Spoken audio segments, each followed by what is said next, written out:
요셉은 베냐민이 그들과 함께 있음을 보고 자기의 청지기에게 이르되 이 사람들을 집으로 인도해 드리고 짐승을 잡고 준비하라. 이 사람들이 정오에 나와 함께 먹을 것이니라. 청지기가 요셉의 명대로 하여 그 사람들을 요셉의 집으로 인도하니 그 사람들이 요셉의 집으로 인도되매 두려워하여 이르되 전번에 우리 자루에 들어있던 돈의 일로 우리가 끌려드는도다.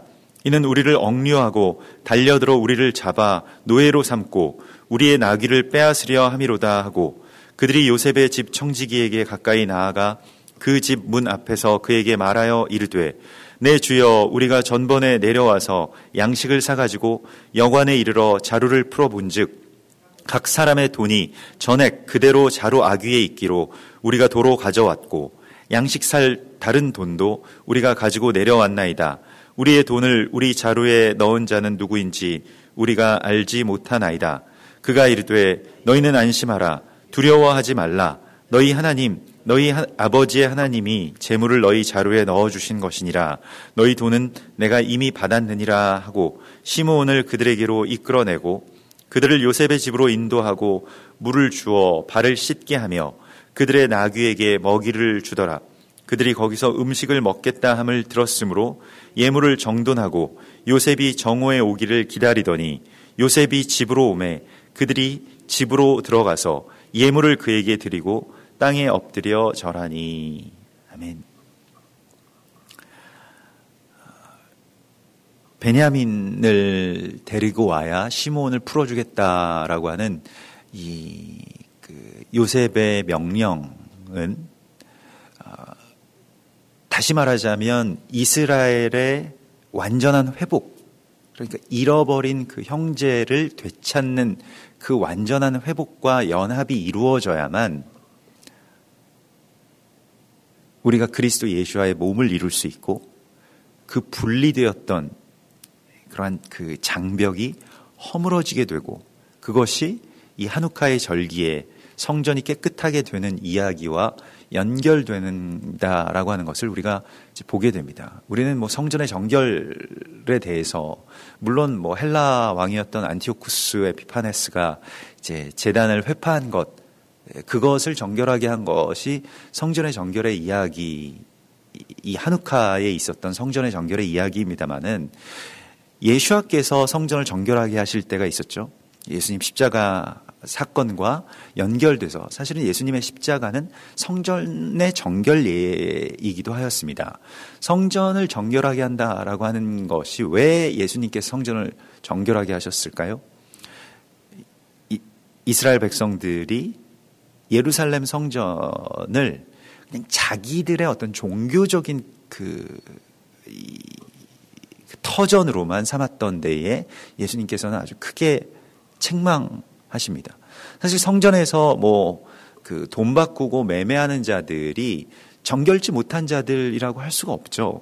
왜냐하면 그 성전의 그 생명의 속전을 바치는 그 성전세가 반세겔이기 때문에 이걸 바꾸어주는 그런 사람들이 필요했고요. 또 비둘기나 다른 재물들을 그곳에서 구할 수밖에 없는 많은 순례자들이 있었습니다. 그러기 때문에 이것이 꼭 필요했는데 그들이 어디에 있었는가라고 하면 이방인의 뜰 구역에 있었다는 것입니다. 그 이방인의 뜰이라고 하는 것은 물론 솔로몬 성전에서부터 비롯된 것은 아니고 그 후대에 생긴 것으로 그렇게 사료가 되겠습니다만은 이방인들이 들어갈 수 있는 성전 구역의 한계, 사실은 그것도 어떤 분리의 장벽과도 같은 것이죠. 거기서 더 들어가면 죽는다라고 하는 글귀가 이방인의 뜰에서 또 여인의 뜰로 들어가는 그 유대인의 뜰로 들어가는 그 구역 이 문에 그렇게 문지방에 써져 있었다라고 하는 것인데요. 그런데 이방인의 뜰에 이방인이 만민이 들어오지 못하게 하고 그저 유대인들만의 어떤 종교적인 그 일들을 할 수 있도록 거기 이방인도 보이지 않을 뿐더러 그러한 자신들의 어떤 종교적 편의시설로 그것을 바꾸어 놓았다라고 하는 것에 대해서 내 집은 만민의 기도하는 집이 되어야 하리라 하였거늘 너희가 강도의 구려를 만들었도다. 이렇게 말씀을 하십니다. 그러니까 만민의 기도하는 집이라고 하는 것. 이게 만민이 다 들어와서 기도하는 것이 이제 온 이스라엘이 온전하게 이루어지는 것이고 그리스도 예수와의 몸이 완성되는 것인데 그 일을 하지 않고 우리는 하나님을 잘 믿고 있다. 우리의 제단은 깨끗하다. 이것이 자기 기만이라고 하는 것입니다.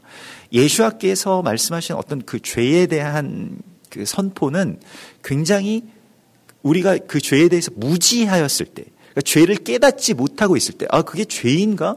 만민이 뭐 좀 안 들어오면 좀 어때? 이런 생각을 가지고 있었던 것들을 좀 뒤바꾸시면서 성전을 정결하게 하시는 것이죠. 다윗의 장막의 회복,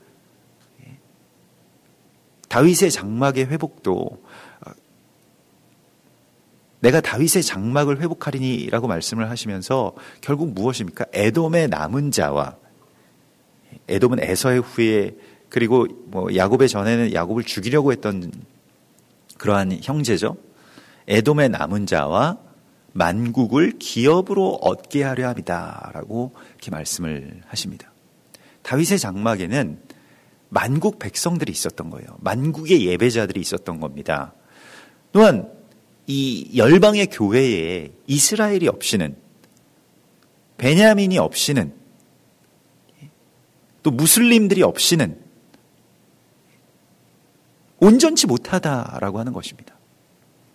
근데 그냥 그 온전치 못한 상태에서 그거 우리 탓이냐, 뭐 하나님이 그때 이루어 주실 것이 아니냐, 이렇게 생각해서는 안 되고 이것이 성전이 회파되어 있는 상태라고 하는 것을 깨닫는 것이 중요합니다.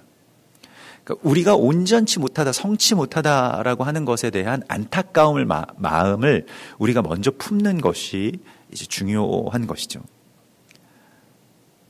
뭐 요셉의 어떤 직계 형제는 이제 베냐민이기 때문에 베냐민을 데려오라고 하는 것은 뭐 당연한 어떤 요셉의 마음이기도 하겠습니다만은, 그러나 베냐민을 내주는 데 있어서 이 야곱은 내가 그 아들을 잃으면 잃을 것이니라 라고 하면서 이전에 한 아들을 지키기 위해서 다른 한 아들만을 사랑했던, 어떻게 보면 그것이 또 야곱의 어떤 사랑의 편애처럼 보였고 그게 형제들의 상처가 되었는데, 사실은 이것이 또 돌이켜지고 또 회개되는 어떤 그러한 시간이 되죠.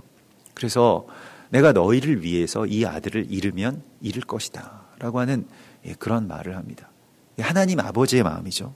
그 아들을 우리에게 내어주시고 그 한 사람의 아들을 내어주심으로써 많은 민족을 살리려고 하신 아버지 하나님의 마음과 야곱의 마음이 이렇게 연결되게 되고요. 베냐민은 우리가 나누었던 것과 같이 라헬이 낳다가 죽은 아들, 곧 이스라엘이 멸망하면서 해산을 성취한 바로 그 아들, 처음에는 슬픔의 아들이라고 불리워졌던 바로 그 아들이죠. 그것은 교회를 뜻하는 것입니다. 그것은 오른손의 아들, 이 오른손은 오름, 하나님의 의, 그것의 아들이라고 하는 그런 뜻을 가진 이름으로 이렇게 바꾸어 주죠. 이스라엘이 교회를 향해서 품었던 생각, 교회 때문에 우리 많은 사람들이 죽고 멸망했다라고 하는 그러한 생각이 결국 하나님은 의로우시다, 선하시다라고 하는 생각으로 바뀌게 될 것을 베냐민이라고 하는 이름 속에 예언하고 있는 것을 우리가 보게 됩니다. 베냐민이라고 하는 그 말 자체가 물론 뭐 오른손의 아들이라고 하는 뜻도 있지만 의역하면 화평케 하는 자와 연결됩니다. 마태복음 5장 9절에 화평하게 하는 자는 복이 있나니 그들이 하나님의 아들이라 일컬음을 받을 것이미요. 하나님의 아들은 무엇을 하는 것이냐? 예수와께서 우리 가운데 보여주신 대로 화평하게 하는 것. 그 화평이라고 하는 것은 그냥 아무 일도 일어나지 않게 만드는 것이 아니고, 화평이라고 하는 것은 전에 원수되었던 자들이 하나가 되는 것, 그것을 연결하는 것, 그 연합을 성취하는 것을 이제 말하는 것입니다. 세상의 피조물들이 고대하는 바는 다 서로 탄식하면서 괴로워하면서 이 세상의 모든 피조물들이 지금 간절하게 바라고 있는 것이 무엇이냐? 하나님의 아들들이 나타나는 것이라고 말씀을 하시고 있습니다. 오늘 이 베냐민이 나타나는 것, 그것은 교회가 교회되는 것을 말하는 것이고요. 교회가 교회된다라고 하는 것은 교회로 교회되게 한다라고 하는 말 우리가 많이 들어봤습니다만은 교회가 교회가 된다라고 하는 것이 단순히 뭐 예배나 아니면 전도에 힘쓰는 것만으로 되는 것은 아닙니다. 화평케 하는 것. 그러니까 전에 원수되었던 것을 둘로 하나로 묶는 그 한 세 사람의 그리스도 예수와의 몸을 이루는 것. 이것이 또한 교회의 완전함인 것을 우리가 알아야 합니다. 그리고 이것이 불완전하다면 교회는 다른 것들을 다 잘하고 있다고 하더라도 예수님께서 손에 노끈으로 채찍을 드시고 그 장사치들을 몰아내셨던 것과 같이 우리의 뭐 예배를 위해서 또 우리의 뭐 사역을 위해서 이런 많은 것들을 다 우리가 애를 쓰고 한다고 하더라도 그것이 결국 우리 안에서 몰아내야 될 다른 요소들이 되죠. 그것 때문에 이스라엘이 들어올 수 없고, 우리 교회는 그냥 뭐 선교하는 교회라서 뭐 다른 나라들을 품습니다. 혹은 우리 교회는 그냥 말씀만 공부합니다. 우리가 그냥 진리에 도달하면 되는 것 아니겠습니까? 뭐 이런 식으로 생각한다라고 한다면 그 연합을 제쳐두고 그냥 자기의 어떤 성장, 자기의 거룩을 성취한다, 이런 일이 있을 수가 없는 것입니다. 연합이 거룩함입니다.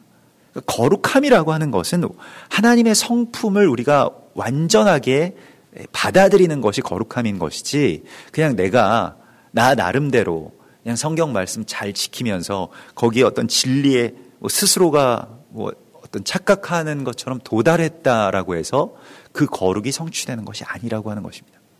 연합이 없이는 거룩은 없습니다. 그래서 이 하누카의 절기가 모든 성전의 기물에 기름을 바르는 것으로 성전을 봉헌하는 것, 그것과 이제 연결이 되는데요. 이 민수기 7장의 본문이 하누카의 토라 본문입니다. 그래서 이 기름 부으심이 제단 가운데 다시 회복되는 것, 그것이 이제 거룩의 회복의 열쇠인데요. 왜냐하면 세상의 것들이 너무 많이 이게 보이지 않게 마치 바람처럼 이제 들어와서 이 성전의 기구들을 다 부식시켜 버리니까요. 산화시키고 부식시키니까요. 그것을 막는 어떤 막으로서, 그것을 가로막는 어떤 막으로서, 그것과 구별해서 성전을 지키는 막으로서 무엇이 필요하냐면 성령이 필요하다는 것입니다. 성령이 없이 성전에 거룩함이 있을 수가 없는 것이죠. 성령의 기름 부으심이 있어야 거룩하게 됩니다. 성령이 없이 그냥 자기 결단만 있다? 그것은 자기 의로 빠지게 되고 오히려 그게 더 힘든 이야기가 됩니다. 차라리 죄인이거나 아예 모르거나 하면 좀 좋은데, 자기 의로 내가 이 정도 했다, 나는 이런 식으로 하니까 하나님이 좋아하실 것이다 라고 착각하는 어떤 그러한 길로 빠지게 되죠. 그것은 굉장히 성전을 왜곡시키는 것이 됩니다. 그래서 이 보이지 않는 이 세상의 어떤 바람, 또 세상의 압력으로부터 제단을 지켜내기 위해서 성령의 기름 부으심을 우리가 구해야 됩니다. 이것은 기도를 통해서 되는 것이고요. 또한 이것은 우리의 삶을 통해서 나타나는 것이고요. 에베소서 5장 18절에 술 취하지 말라, 이는 방탕한 것이니 오직 성령의 충만함을 받으라고 말씀을 하시고, 그 뒤에 나온 말씀이 성령의 충만이 무엇입니까? 시와 찬미와 신령한 노래로 서로 화답하며. 이거 예배입니다.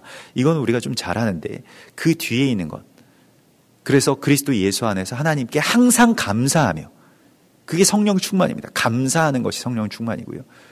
그리고 그리스도를 경외함으로 피차 복종하라, 이렇게 말씀을 하시죠. 근데 여기까지 도달하지 못하는 거예요. 그냥 성령 충만을 예배하면서 느끼는 어떤 성령의 감흥 정도로만 생각한다라고 한다면 성령이 충만하지 못한 겁니다. 성령 받은 것은 맞습니다만은, 그 착각해서는 안 됩니다. 그것도 성령 충만의 어떤 일부이겠지만, 충만이라고 하는 것은 거기서 더 나아가서 항상 감사하는 자가 되는 것이고요. 더 나아가서 서로 복종하는 자가 되어야 됩니다. 근데 복종 이런 거 들어가면 우리는 굉장히 기분 나빠하죠. 이미 내 마음 안에 내가 하나님 되려고 하는 생각이 나도 모르게 있기 때문에 우리가 그런 생각도 안 하고 그런 말도 안 합니다만, 실제로 우리 안에 다 있습니다. 그런 죄성이. 그래서 누구에게 복종한다, 누구 밑에 들어간다, 누구의 지시를 따른다, 이런 걸 굉장히 싫어하죠. 어릴 때부터 싫어했을 겁니다, 아마. 만약에 자존심이 걸린 문제다라고 하면 절대로 우리는 하지 않을 겁니다. 그러나 성령의 사람들은 그리스도를 경외함으로, 그러니까 그걸 예배로 삼는 것이죠. 서로 복종하는 거예요. 이거는 사람의 인격에서 나오는 것이 아니고요. 성령이 우리 가운데서 행하시는 일이라고 성경은 말씀하고 있습니다. 우리가 이 일들을 우리 안에서 행하는 것이 성전이 정결하게 되는 것이고요. 또 몸의 완성이라고 할 수가 있겠습니다. 그래서 화평하게 하는 자가 되는 것, 베냐민과 같이 이 오른손의 아들 화평케 하는 자가 되는 것이 이제 우리의 그러한 사명이고, 이 한우카에 우리가 돌이켜야 될 회개라고 주께서 말씀을 하시고 있습니다. 그러면서 오늘 토라 포션의 말씀에서는 계속해서 청지기에게 이르되 이 사람들을 집으로 인도해 드리고, 그래서 집으로 계속해서 초청하고 그 집으로, 그러니까 요셉의 집으로 데리고 가는, 그 형제들을 데리고 가는 모습을 보게 됩니다. 예수님께서 제자들을 부르셨을 때 물론 와 보라, 너는 나를 따르라, 이런 말씀을 하시면서 제자들을 부르셨습니다마는, 제자들이 이제 요한복음에 보면 예수님께 묻는 것이 있습니다. 주님, 어디에 사십니까? 라고 하는 것을 묻죠. 집에 데려가 달라는 거예요. 그리고 그날에 예수님의 거처를 가서 봅니다. 그리고 제자가 되고요. 또 그리로 제자들을 데리고 옵니다.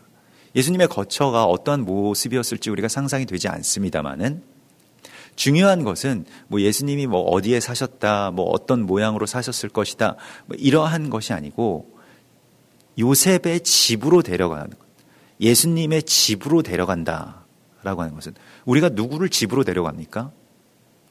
집으로 데리고 온다라고 하는 것은 이제 가족이 된다라고 하는 것을 의미하는 것이죠. 한 가정을 온전하게 이룬다라고 하는 것입니다. 예수님께서 내가 너희의 거처를 예비하러 가노라 라고 또한 말씀을 하시죠. 내 아버지의 집에 쉴 곳이 많도다, 거할 곳이 많도다 라고 말씀을 하시고요. 예수와는 아버지의 집으로 인도해 드리는 메시아입니다. 집을 열어주시는 것이죠. 이 집을 열어주신다라고 하는, 집이라고 하는 것은 가족이 있는 것이고요. 또 그 가족들과 연합하는 식사가 있는 곳이고요. 거기에는 화목함과 또 쉼과 안식, 그리고 격려, 사랑, 이러한 것들로 채워진 어떤 집이라고 하는 것. 이게 어떤 요셉의 집무실은 어떤 권위를 상징하는 것이겠습니다만은, 집이라고 하는 것은 그 사람을 드러내는 곳이기 때문에, 그래서 그 집, 요셉의 집으로 요셉이 데리고 가는 것입니다. 아버지의 집. 그 탕자가 그렇게 방황하다가 우리의 아버지의 집에는 먹을 것이 많도다. 아버지의 집에서 먹었던 말하자면 그 집밥이 그리워서 돌아온 거 아니겠습니까? 그 집이라고 하는 것이 우리에게 있어서 얼마나 중요한 것입니까? 또 우리에게 있어서 얼마나 많은 것을 공급해 주는 것입니까? 요즘에는 집에서 그냥 잠깐 잠만 자고 나와서 여러 가지 어떤 일도 하고 활동도 하는 그러한 이 생활들도 많이 합니다만은, 사실 집이라고 하는 것은 그런 모든 요소들이 다 구성되고 갖추어져야만 되는 것이죠. 근데 그러한 어떤 주거의 형태만을 집을 표현하는 것은 아니겠습니다만은, 신약에서는 이것이 오이코스라고 하죠. 그리고 오이코스는 결국에 어떤 한 가정, 또 공동체, 어떤 구조 전체를 말하는 것입니다. 그러니까 주 예수를 믿으라. 그리하면 너와 너의 집이 구원을 얻을 것이다 라고 말씀을 하시죠. 그러니까 집을 변화시키는 것이 구원의 완성입니다. 개인 구원이라고 하는 것은, 개인 구원은 사실은 없는 겁니다. 우리가 이 구원파적으로 좀 잘못돼 가지고 내가 구원받으면 그냥 나는 구원받고 구원 다 각자다 이렇게 생각하는데, 구원이라고 하는 것은 한 가정의 이야기이고요, 공동체의 이야기고, 집, 오이코스, 그것은 꼭 그 혈연적인 관계가 아니더라도 어떤 한 공동체를 이루고 있으면 거기를 집이라고 말을 합니다. 그 전체가 온전해지는 것이 구원이지, 나만 예수를 잘 믿는다? 이거 구원이 아니라 오히려 다른 사람들은 그럼 어디 있느냐? 이 집의 어떤 온전함을 이루지 못한 것에 대해서 또한 이 책망의 대상이 되는 것입니다. 그러하기 때문에 하나님께서 우리 가운데 이 지금 요셉을 통해서 보여주시는 것은 그 집으로 들이신다. 그 집으로 들어오게 하신다라고 하는 것이고요. 이것은 다시 식구로서 받아들인다라고 하는 그런 뜻이고요. 예수님께서는 우리를 그 집으로 이끄시는 분이십니다. 왜냐하면 우리가 예수님의 형제들이니까요. 뭐 예수님을 그냥 믿는 어떤 그 집무실에서만 보는 자들이 아니라 예수님과 함께 더불어 먹고 마시고 대화할 수 있는, 그리고 예수님의 마음으로 우리가 살아가게 되는, 그 집에서 그렇게 함께 나누고 하나가 되어서 나아가는 자 아닙니까?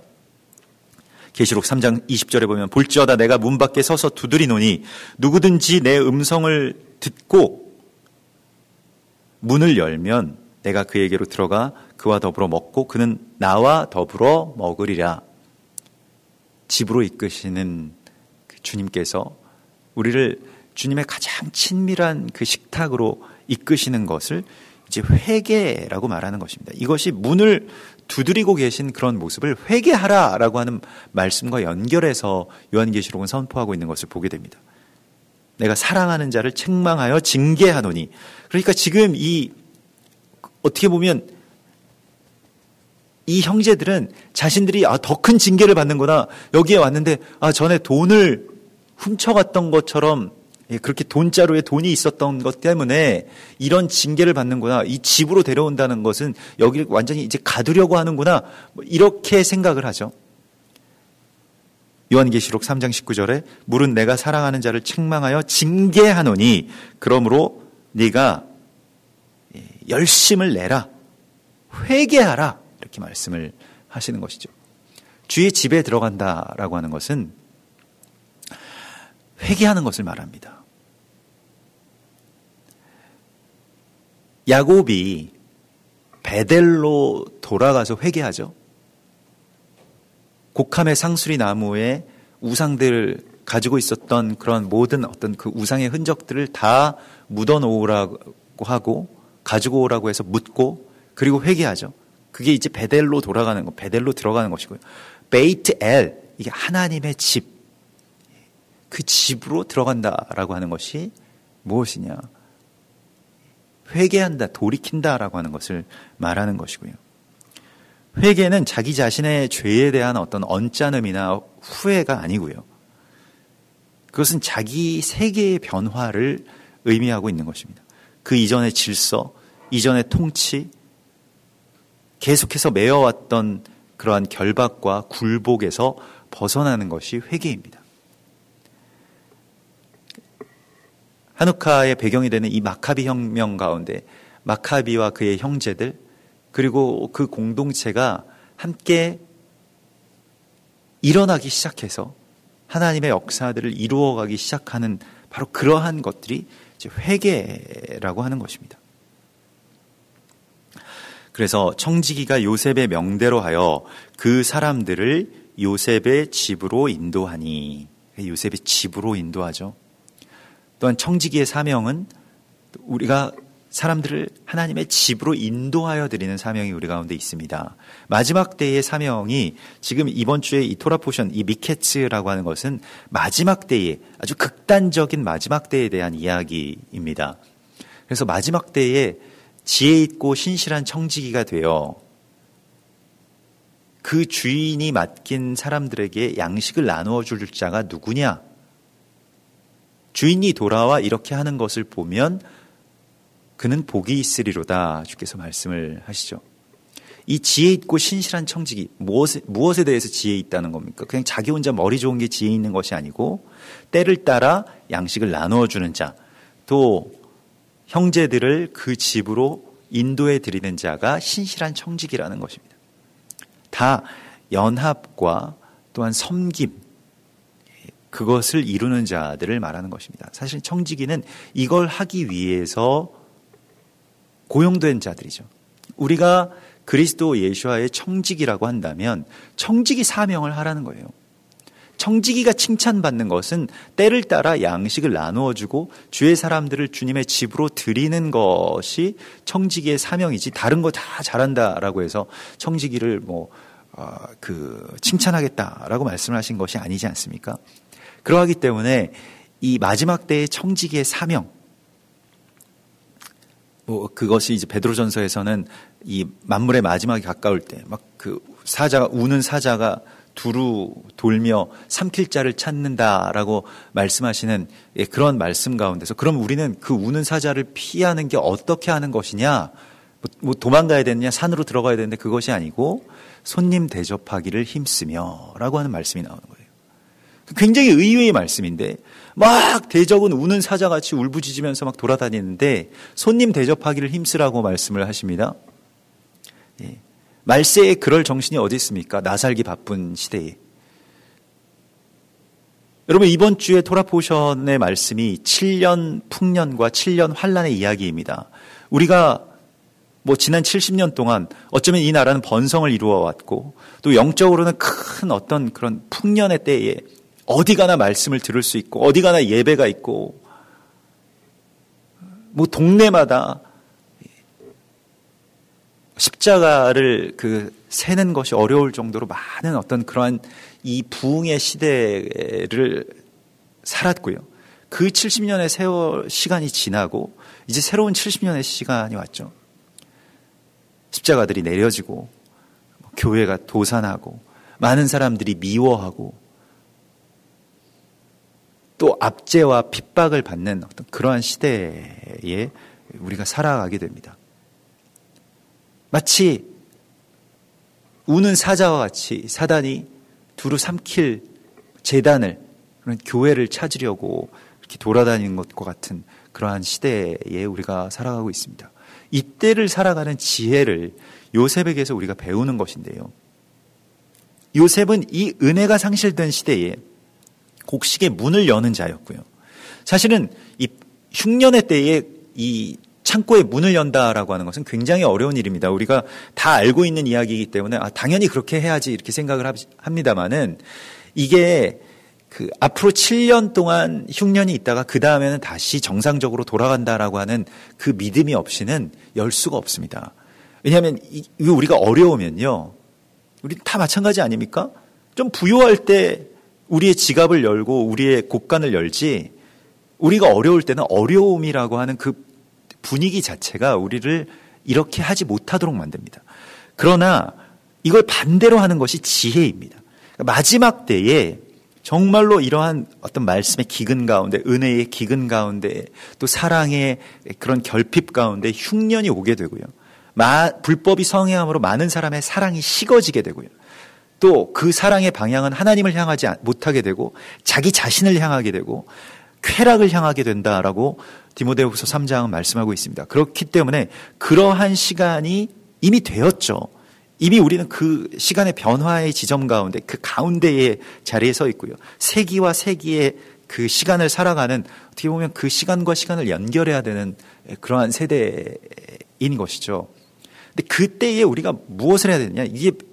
이때는 변화되지 않으면 살아갈 수 없는데요.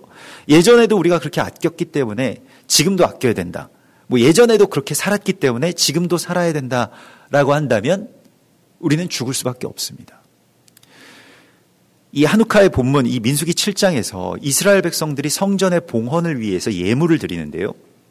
그 예물의 첫 번째가 무엇이었는지 아십니까? 그게 바로 수레를 드린 것입니다. 수레 6대와 수레를 끌 송아지 6마리를, 소 6마리를 드리는 것이 성전 봉헌식에 있었던 첫 번째 예물입니다. 이 무엇을 의미할까요? 성전이 봉헌된다라고 하는 말이 하누카입니다. 하누카와 수레가 무슨 상관일까요? 굉장히 중요한 이야기인데, 성막의 완전함이라고 하는 것은 성막이 변화될 수 있는, 성막이 움직일 수 있는 바퀴를 다는 것, 그게 성전의 봉헌으로 삼았다는 겁니다. 우리가 생각할 때 이걸 꼭 지켜야 돼. 이것을 우리가 큰 가치로서 이때까지 지켰기 때문에, 여기 있었기 때문에 이것만 해야 돼라고 하는 것이 성전의 정결함이 아니고요. 성전을 하나님께 드린다라고 하는 것은 변화가 가능할 수 있는 상태로 만든다는 것을 의미합니다. 이 세대를 본받지 말고 마음을 새롭게 함으로 변화를 받고요. 또 지식에까지 새로움을 받는 그 새로운 변화에 하나님의 의지에 온전하게 순종하는 것, 이것이 성전의 성막을 옮기는 바퀴, 수레를 드리는 일입니다.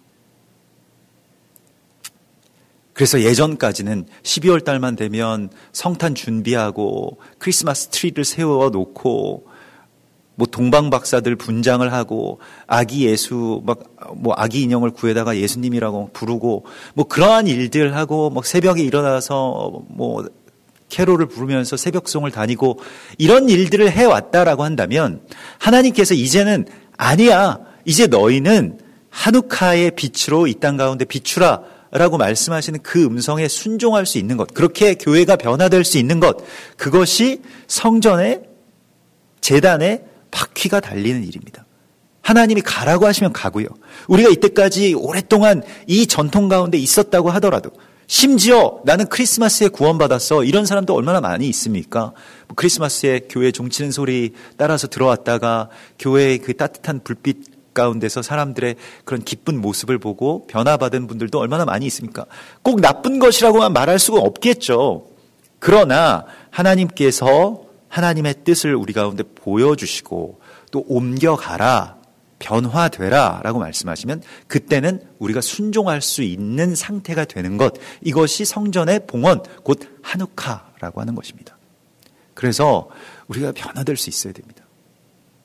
우리가 이와 같이 하누카에 깨어 있을 수 있고, 또 이 크리스마스라고 하는 이 어떻게 보면 더 이교적인 세상적인 절기에 취하지 않을 수 있도록 하나님께서 우리를 변화시키려고 하실 때 우리는 또한 변화돼야 되는 것이죠.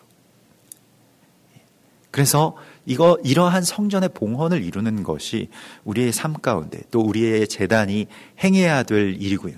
지금 이 변화의 시간 속에서 이 미케츠, 이 양극단의 변화가 있지 않습니까? 그냥 중간의 이야기가 아니고요. 풍년이었다가 흉년되는 이야기입니다. 이 미케츠라고 하는 것은 극단이라고 하는 뜻을 갖고 있고요. 이 극단이 또 종말이라고 하는 뜻을 갖고 있죠. 그러니까 아주 극단적인 시대라고 하는 거예요. 기독교도 이 교회도, 이 한국의 교회도 이러한 아주 극단적인 변화의 시간 속에 우리가 들어가고 있습니다. 그 이전까지는요, 막 정부에서 뭐 지원도 해주고 대통령도 뭐 조찬 기도회에 오셔서 뭐 무릎도 꿇고 뭐 이러한 어떤 시대였다라고 한다면, 이제 앞으로의 시대는 특별히 굉장히 안타까운 일입니다만은 이 정권과 또 정부와 뭐 어떤 권력과 이제 싸워야만 하는, 그래서 사실 그 권력이 살아있는 시기에는 굉장히 많은 희생들이 일어날 것입니다. 우리가 뭐 지난 수요일에 사랑의 교회에 대한 어떤 그 법원의 판결에 대해서도 우리가 많이 기도해야 됩니다. 사실은 이것은 이때까지 이 대한민국의 어떤 건국의 역사에서 일어났던 그 어떤 이 법정 판결보다 더 두드러진 그러한 어떤 일이고요. 어떤 선을 넘었다라고 하는 것이죠. 뭐 어떤 이후 여하도 사실은 굉장히 그런 말이 안 되는 그런 이야기입니다만은, 그 이후 여하를 막론하고서라도요, 세상의 법이 제단에 들어와서 세상의 법이 제단에 있는 목회자를 끌어내린다? 라고 하는 이 일들이 어떤 종교에서도 일어난 적이 없습니다. 뭐 조계 중에서 뭐 총무원장 선출에 문제가 있다라고 해서 세상 법이 개입합니까? 봉은사 주지를 누가 세우느냐의 문제에 대해서 세상의 어떤 경찰력이나 세상의 법이 적용됩니까? 적용되는 게 아닙니다. 그것은 그 내부의 문제이고요. 내부의 총회도 있고 총회의 재판국도 있고 다 그 안에서 해결하는 것이고요. 세상의 법이 개입해야 되는 순간은 사회에 어떤 현저한 피해를 입히거나 위해를 가하거나 폭동을 일으키거나 도둑질을 하거나 이러면 이제 세상의 법이 적용되는 것인데요. 그런데 총회법에 보니까 다른 교단의 목사님들이 이 대한예수교 장로의 이 합동 측 총회로 들어올 때 어떤 절차가 몇 가지가 있는데 그 중에 한 절차가 빠졌다. 그러니까 왜냐하면 다른 교단에서 안수를 받은 목사님이 이 타 교단으로 들어올 때 안수식을 보통 일반적으로 예전에도 그냥 생략하거든요. 다른 교단에서 노회장까지 하시던 목사님을 모시고 오는데 새파란 그 전도사님들 그 안수식 때 거기 세워놓는 것도 죄송스러운 일이고 그냥 안 하고 그냥 넘어가는 겁니다. 그냥 우리가 다 당신을 목사님으로 우리 교단 목사로 받아들입니다라고 하면 그냥 자유롭게 그렇게 넘어가게 되거든요. 근데 그러한 일들에서 절차상 문제가 있다라고 해서 또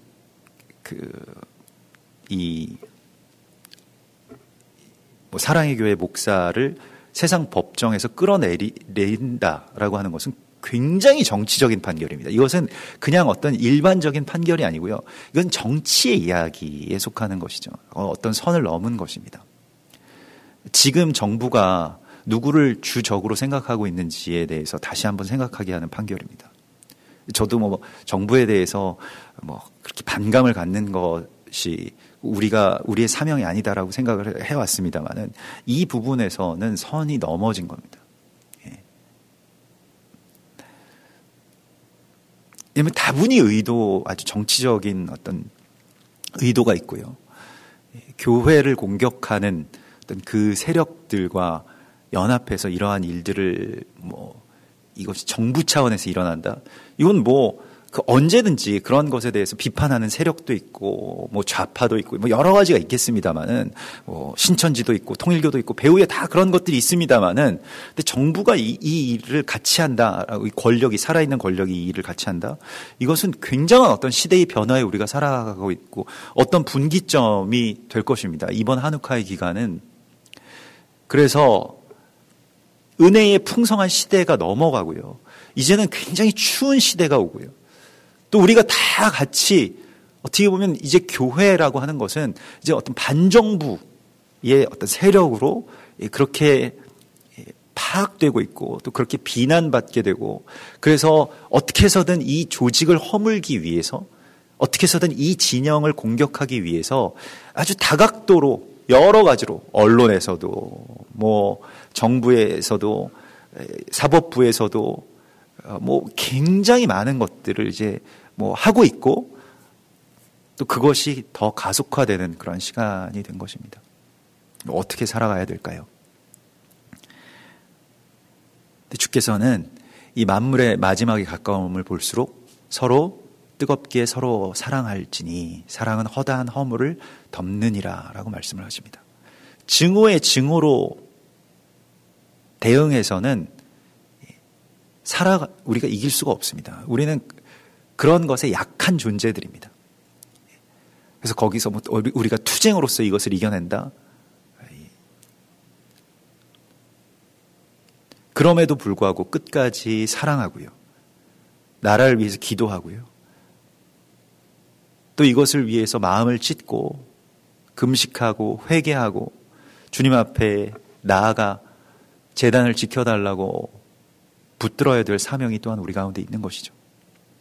요셉은 자신의 집으로 형제들을 인도해 드리면서 그 형제들과 함께 정말 평생을 꿈꾸었던 일, 우리 형들과 함께 더불어서 먹고 마시고 한 집에서 화목하게 모든 형제들이 아버지까지 다 모시고 온 가족이 그렇게 즐겁게 안식하고 싶다라고 하는 그 집의 꿈을 얼마나 꾸어왔으면 그 형제들이 돌아오자마자 자기의 집으로 데려갑니다.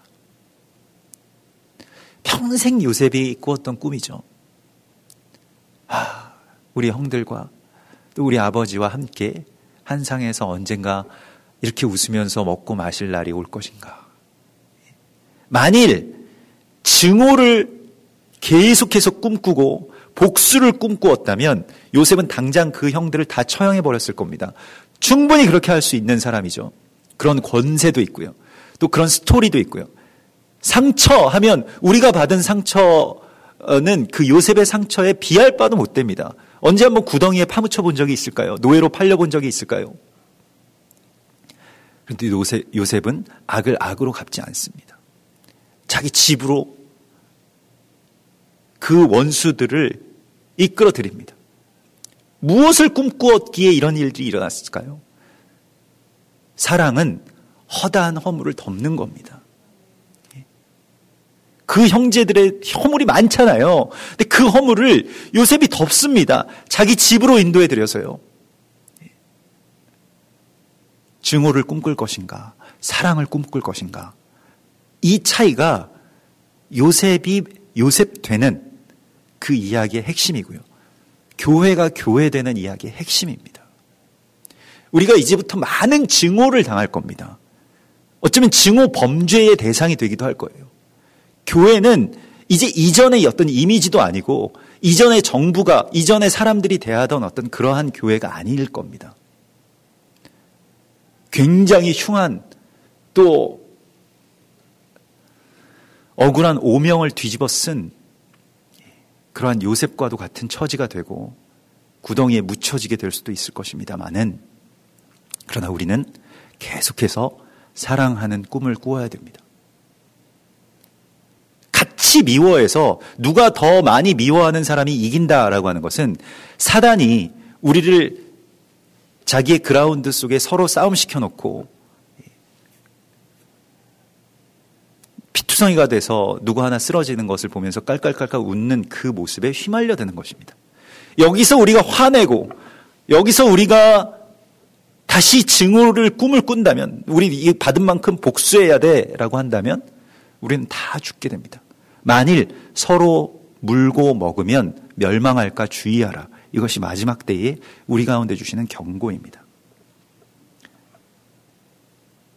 두려움과 증오를 완전히 덮는 은혜와 사랑, 이것이 마지막 때에 우리가 해야 될 일이고요. 우리의 집으로 사람들을 들여야 되는 이유일 것입니다. 성전이 깨끗하게 되는 것은 아무도 오지 못하게 하는 것이 아니고 그들을 다, 만민을, 그 잃어버린 형제들을 집으로 들이는 것이 성전의 봉헌의 핵심이고, 우리가 지금까지 하지 못했던 것, 그것은 더 뜨겁게 서로 사랑하고 손님 대접하기를 힘쓰고 집의 문을 열고 이 일들을 하지 못했던 것을 이제 행하라고 말씀을 하십니다. 예배는 교회에 나와서만 드리는 것이 아니라 자기 집을 열고 곳간에 있는 그 은혜들을, 이제까지 우리의 집에 그렇게 쌓아놓았던 그런 많은 사랑들을, 또 음식들을, 친절들을 베푸는 것이 예배입니다. 이 재단이 회복돼야 되는 거예요. 그래서 우리 교회는 뭐 따로 무슨 이 등록을 위해서 무슨 교육을 한다거나 신청서를 쓴다거나 이러지는 않습니다만은, 등록 교인이 되려면 자기 집에서 드리는 예배가 있어야 돼요. 그래서 신방 예배가 있죠. 그게 등록의 절차인데요. 만일 자신의 집을 열 수 없다라고 한다면 사실은 그것은 아직 준비가 안 된 것입니다. 요셉은 자신의 집을 열죠. 가장 친밀한 곳으로 전에 원수였던 자들을 드립니다. 그리고 당신들과 내가 더불어 먹고 마시기를 기다렸습니다. 라고 말합니다. 이것이 화평케 하는 자, 이것이 교회의 사명이라고 주께서 말씀하십니다. 같이 기도하겠습니다. 하늘에 계신 우리 아버지시여, 이름이 거룩히 여김을 받으시오며 나라의 임하옵시며 뜻이 하늘에서 이룬 것 같이 땅에서도 이루어지이다. 오늘날 우리에게 일용할 양식을 주옵시고 우리가 우리에게 죄 지은 자를 사해 준 것 같이 우리 죄를 사하여 주옵시고 우리를 시험에 들게 하지 마옵시며 다만 악에서 구하옵소서. 대개 나라와 권세와 영광이 아버지께 영원히 있사옵나이다. 아멘.